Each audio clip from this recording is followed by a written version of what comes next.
Kisah anak kecil yang membohongi iblis part 1. Jadi semuanya ini diawali dengan anak kecil yang lahir dan di pantatnya itu ada tanda mahkota. Karena ngeliat kayak gitu, masyarakat di desanya tuh kayak bilang desas-desus, wah ini mah bakal nikah sama si princess. Nah, rajanya dengar terus dia marah, apaan orang nggak jelas itu nikahin. Akhirnya dia marah, dia diam-diam ambil anaknya itu, terus anaknya dihanyutin di sungai. Tapi keberuntungan si anak ini besar banget. Terus dia bisa hidup sampai besar. Udah pas si rajanya lagi naik kuda gitu ya. Terus dia lihat anak kecil ini. Hah, kok dia masih ada? Terus tandanya itu persis tuh, lihat di pantatnya kan, tanda mahkota. Terus apakah yang akan terjadi selanjutnya? Saksikan part 2. Part 2. Si raja manggil si anak itu. Sini, aku kasih surat. Surat ini kamu kasih ke ratu. Wah, semangat banget dong si anak itu, nggak tahu apa tiba-tiba suruh kasih ke ratu. Jadi langsung semangat. Udah ya pas si anak itu lagi tidur, malam-malam bikin tenda di tengah antah berantah, ada sekelompokan kayak perampok gitu mau ngerampok dia. Tapi pas lihat surat itu dia kasihan si perampokannya ke si anak itu. Sama si perampok dibuka suratnya. Wah, bahaya banget ini, parah banget. Udah ya si suratnya diganti.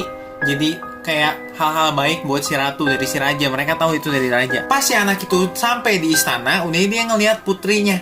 Dia ngelihat kayak, wah princessnya cantik banget. Terus si princess juga lihat kayak pandangan pertama dua-duanya gitu. Dia suratnya dikasih ke si ratu, ratunya juga seneng. Terus mereka kayak bikin pesta gitu, semuanya seneng gitu kan. Apa tapi terjadi yang selanjutnya?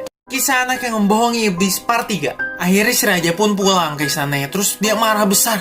Apaan nih tiba-tiba? Akhirnya rajanya bilang, kalau kamu mau nikah sama anak aku, kamu harus pergi ke neraka. Kamu harus cabut 3 helai rambut iblis. Harus benar-benar cabut baru banget dari rambut iblis. Si pemuda pun tanpa menyerah, dia semangat cari di mana bisa nyari neraka. Apakah si pemuda bisa ketemu sama neraka? Coba cek part selanjutnya. Kisah anak yang membohongi iblis part 4. Jadi pada saat berkelana, dia ketemu satu kampung namanya Airy Village. Nah, di kampung itu si sumurnya itu kesumbat. Semuanya bingung kenapa ya kesumbat. Dia nanya ke si pemuda itu. Mereka nggak mau ngasih tahu jalannya ke si pemuda itu sebelum pemuda itu kasih tahu kenapa kesumbat. Si pemudanya ngomong, gua bakal kasih tahu pas gua udah balik. Akhirnya suruh pergi, dikasih tahu sini. Udahnya dia ketemu lagi kampung kedua. Mereka tuh lagi bingung kenapa pohonnya ini bisa tandus banget. Terus mereka juga bilang nggak boleh lewat si pemuda itu kalau belum kasih tahu. Lagi si pemuda ngomong, gue bakal kasih tahu kalau gue udah balik.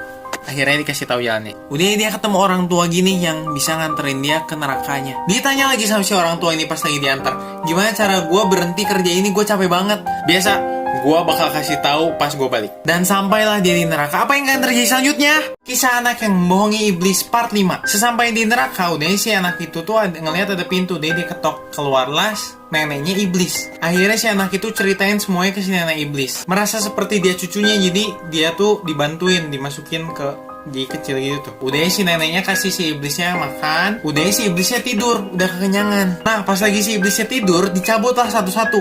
Nah, setiap satu cabutan keluar si iblisnya itu kayak mimpi kalau si sumurnya itu kenapa, mimpi si tanamannya bisa tandus kenapa, mimpi gimana si orang itu bisa berhenti pekerjaan. Jadi si pemuda itu punya ketiga jawabannya. Lalu selanjutnya apakah yang akan terjadi? Kisah anak yang membohongi iblis part 6. Jadi udah beres kan, besoknya si anak itu pulang, dijemput lagi sama si orang ini nih. Udah dia kasih tahu jawabannya. Jadi kalau misalnya si orang ini kasih si dayungnya ini ke orang lain, ada yang mau, dia bisa lepas dari pekerjaannya. Kedua, dia kasih tahu kenapa ini tandus tuh gara-gara ada ini nih, ada tikus di si akar-akarnya yang lagi beranak. Dan yang ketiga, kenapa sumurnya itu kering banget, nggak ada air. Soalnya ada kodok yang gede banget yang nyumbat si air itu. Akhirnya si pemuda itu pulang ke rajanya, bawa 3 helai sama dikasih banyak banget kekayaan sama si masyarakat. Si rajanya mata duitan, dari mana dapat duitnya? Kata si pemuda, kesana, ke ujung sana. Si raja pergi, udahnya sampai ujung dia kayak gini nyodorin tangan. Si orang ini bingung, apaan ya?